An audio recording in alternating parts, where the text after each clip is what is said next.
sa halip na magsilbing tanod laban sa katiwalian. Si dating Ombudsman Samuel Martires pa raw ang dahilan ng korupsyon sa DPWH. Ayon sa source na kusang lumapit sa Billionaire News Channel, matagal na nilang inireklamo ang bulsahan ng kontrata ng mga kongresista pero hindi raw sila pinansin. Narito ang exclusive agenda report ni Joash Malimban. Bakit hinayaan nila na ngayon lang lumabas itong bilyon o bilyon na corruption? Ano bang ginagawa ng ombudsman before? Umupo lang sa lamisa nila dyan, maghintay lang ng compliance. Pag DPWs, okay lang. Isa si former Ombudsman Samuel Martires sa mga umano'y dahilan kung bakit tila sumabog ang korupsyon sa Department of Public Works and Highways. Yan ang paninindigan ni Dr. John Chong, ang presidente ng anti-corruption NGO na Task Force Kasanag. Bago pa man daw kasi pumutok ang flood control scandal, laganap na umano ang korupsyon sa DPWH. Ayon kay Chong, 2022 pa lang, lumapit na sila sa Office of the Ombudsman para ihabla sina Benguet Representative at Nooy House Committee on Appropriations Chairperson Eric Yap, ako Bicol Party List Representative Zaldico at CWS Representative Edwin Guardiola. Dahil umano yan sa mahigit 50 billion pesos worth of DPWH projects na nakubra lamang daw ng 3 kongresista noong 2021. Pero ani Chong, tila isinantabi lang daw ni former Ombudsman Samuel Martires ang kanilang reklamo.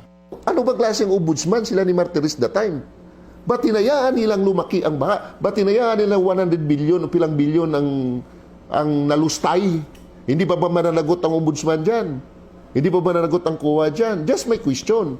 Kailangan pa sagutin ng ombudsman before kasi nag-file na kami. Ang request namin, Sir Ombudsman, the task force ko sana kailangan ng tulong nyo for fact-finding. Moto proprio. Hindi naman kami investigador. Kung kami pupunta doon, baka nabaril pa kami ng mga kontraktor at congressman dyan eh. Ayon sa isinumiteng liham ni Chong sa Ombudsman noong 2022, stockholder umano si Yap ng Earthyard Corporation. Isinasaad sa liham na importer at supplier daw ng unpatented o fake materials from China ang nasabing kumpanya base raw sa kanilang investigasyon at mga hawak na dokumento.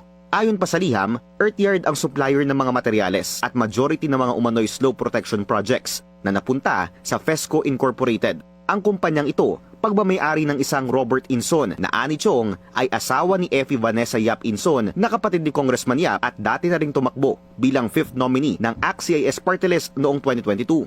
Dagdag pa sa liham ni Chong noong 2022, majority umano ng budget para sa 2021 slope protection projects ay allocated kina Yap, Ko at Guardiola. Binibenta raw ng 3 kongresista ang mga kontrata sa mga kontraktor sa halagang 30%. Well, the evidence, based to the evidence na hawak namin, kasi kami nagbabase kami sa ebidensya, sir, no? Sila naman ang contractor talaga. Sila ang nananalo sa bidding, no? Sila, kanilang contractors ang... Kahit sabihin na natin na ibang contractor po nasa kanila, naka-line sa kanilang project, no? Sila talaga ang, kumbaga sa ano, silang nag-insert niyan. Silang kontraktor, sila din ang supplier. Sinubukan ng Billionaire News Channel na kunin ang panig ng 3 kongresista pero wala pa silang sagot sa kasalukuyan. Sinubukan din naming humingi ng paglilinaw sa impormasyong inilahad ni Chong dahil sa pagsusuri ng BNC, 2022 lamang nagsimulang umupo si Guardiola sa Kamara bilang kinatawan ng CWS Party List. Basta sa pagkakalam ko dyan, 2022, congressman na sa CWS eh. Idinunog din namin ito kay former Ombudsman Samuel Martires. Aniya, hindi umano siya aware sa reklamong isinumite ni Chong sa kanyang tanggapan noong 2022. Kasalukuyang nasa spotlight ng investigasyon ngayon ang 3 kongresista. Ngayong araw lang, kinumpirma ni Pangulong Bongbong Marcos na frozen na ang assets ni Yap at ng kapatid nitong si ACT-CIS Representative Edvic Yap.